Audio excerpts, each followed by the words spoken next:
Here in the city of Taylor says she was the victim of a hate crime. I'm Dave Spencer. I'll show you what was said on her voicemail. Anti-Semitism strikes again in Ann Arbor, and the community is on edge. I'm Dave Kinchin with the video you need to see and how you can help solve this case next. How about some more sunshine for the next couple days along with that breeze, but there are some changes in the 7-day. We'll talk about the Halloween forecast, all coming up. Working for you. Fox 2 News at 10 starts now. A candidate running for office in Taylor finds herself heading to police before heading to the ballot box. Good evening, everyone. I'm Taryn Asher. And I'm Ruth Praj. A person running for city treasurer says someone left hate-filled messages on her phone. She spoke with Fox News' Dave Spencer, who joins us live from outside Taylor City Hall. Dave. Yeah, this is pretty disturbing stuff. We're talking about 2 voicemails coming from an unknown number that were left on the phone of Amira Garza. She is running for city treasurer. She's never run for any office before in her life, and she says at first her campaign was full of enthusiasm. She was out there knocking on doors, but all of that changed about a week ago when she got these phone calls. The enthusiasm changed to fear and sleepless nights as she worried about the safety of her family because she says she was the target and the victim of a hate crime. You fat pig. Keep talking about white people, you big ox of a... You're going to see what's coming to you, big fat ogre of a... We're following you online. We're following. Don't ever talk about white people like that again, you fat... Yeah, believe it or not, that was just a sample of the audio that she provided to us. Garza says she also knew that politics had a dark side and that her husband has held many local and state elected positions, but she said the personal attacks aimed at her and her family went too far and will not be tolerated. She has now filed a police report hoping to catch whomever is responsible for those messages you heard. I don't understand how this hate is still around. Obviously, we see it every day, but the racism, the ugliness of it, I'm running for a position in my city to serve my community, and I just don't understand how I can receive this hate trying to do good. So I did reach out to her opponent, Nicone Dragon, for comment, and this is what he had to say. If that happened, it's terrible. I hope they file the police report and whoever did this is caught and punished, end quote. Now, Garza, as I mentioned, has already filed a police report. In fact, she tells me that she is now working with the phone company to try to trace that unknown number and figure out where it came from and help police go down that path. Now, as for how this affects her view on politics and what she plans to do forward, we'll address those issues coming up tonight on The Edge. For now, live in Taylor, Dave Spencer, Fox 2 News. Yeah, there was a time where if someone make a prank call or even called from a cell phone, you could trace it pretty easily. But these days, with these third-party apps and burner phones, you just know that someone who was doing something so nefarious probably tried to cover their tracks. Yeah, and that's what they're trying to get the bottom of, and they know it's going to take some time. So obviously she's made some calls. File the police report. That's step one. Work with the phone company. She's mentioned that she reached out to them today. So again, it's probably going to take some time, maybe even past the election before they figure it out. But it's obviously affected her and her family so much so that they wanted to spread the message out there and possibly get some interest in this, and maybe somebody who knows who's making these calls will come forward. Yeah, we hope someone who knows something will speak up. This is just awful. Dave Spencer for us live tonight. Thank you. Another shocking act of anti-Semitism rocking Ann Arbor tonight. A man caught on camera runs up to a Jewish community center and tries to kick in the door. It happened right on the U of M campus. Fox News' Dave Kinchin is live in Ann Arbor right now with the disturbing video police are now investigating. Dave. Yeah, disturbing really is the word. Now, we're told that this happened in the early morning hours of Sunday. So really yesterday in the early morning hours at the Jewish Resource Center that's over on Hill Road. And we're told by the center they believe this is a clear act of anti-Semitism.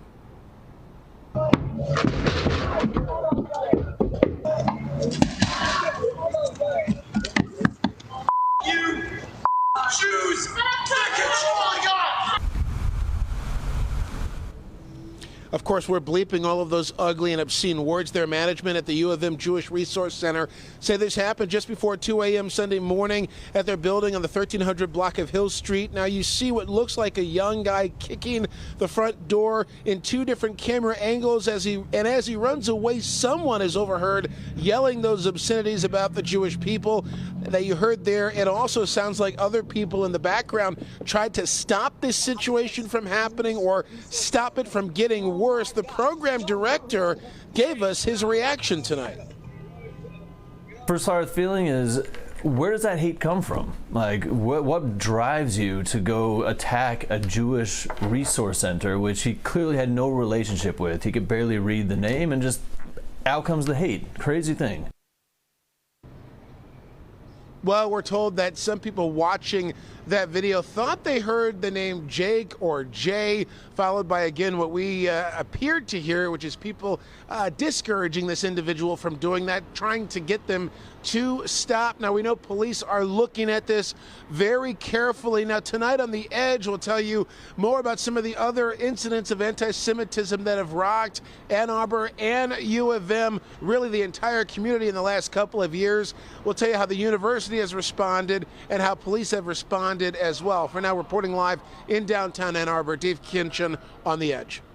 Dave, he never got in, right? I mean, do we know what his intentions were? Could anybody tell what could have happened next or what was really at play? Yeah, he never got in. We do know that it's hard to tell if they were this was a group of kids who were kind of walking from one place to another. This is kind of a common area where people, especially on weekend nights, tend to walk around maybe after a night of partying. Certainly that is absolutely no excuse for any of this kind of behavior. Again, we'll talk more about these types of things that have been happening in this area on The Edge. But yeah, we know they're still investigating, really trying to figure out who this person is. The folks at the Jewish Resource Center, though, they feel confident that this person will be caught. Yeah, let's hope they are. Thanks so much, Dave. Yep. Hurricane Melissa is a monster, and it is bearing down on Jamaica. The storm has intensified to a Category 5, making it the strongest to ever hit the island. Forecasters expect it to unleash catastrophic flooding, landslides, and widespread damage. Gosh, it is so cold out there, though, compared to what we've been used to. Not what's going on catastrophically there, but here we have.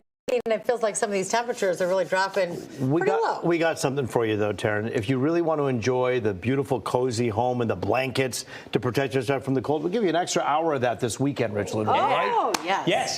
This Saturday night, we fall back with the clock, so you do get an extra hour of sleep. Here's the latest on Hurricane Melissa. This is a dangerous storm still south and southwest of Jamaica. However, it's going to start making that turn in the direction of Jamaica overnight tonight and likely make landfall sometime early tomorrow morning. And then Wednesday, it affects the eastern tip of Cuba. So there's a lot more of Melissa to come, and part of it will be the wind, the surge, the mudslides, and the flooding on Jamaica. For us, it's breezy, it's cool, we're down to 41.